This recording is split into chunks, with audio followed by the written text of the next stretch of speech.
do nas dłoń, proponują swoje bzdury. Może być aktywny w życiu i budować ich struktury. Każdy z nas ma własne oczy, każdy myśli po swojemu. Twoje życie jest twoje, wybieraj nie samemu. Państwo stwarza ci granice, których nie jesteś sobą. Jesteś teraz nieźle, na niewiele ci pozwolą.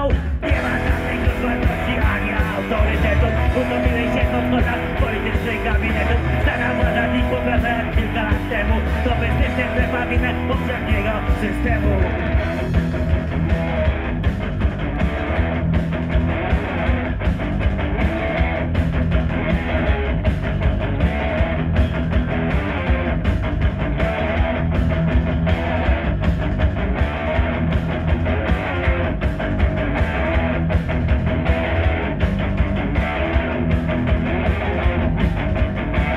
Podzielili świat, nie czekając twoje zgody. Lecz nie muszą przecież dostać serca twojej głowy.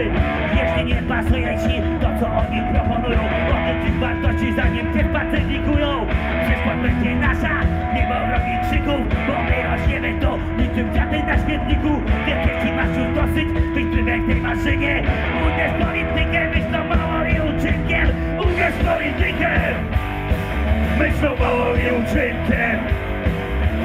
Uderz politykę, zanim ona uderzy w siebie.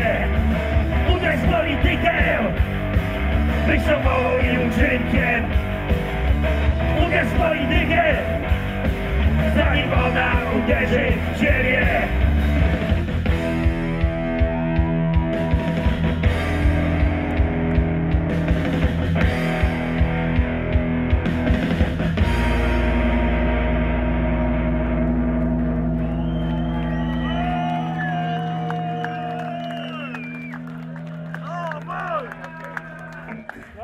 Witamy namysłu.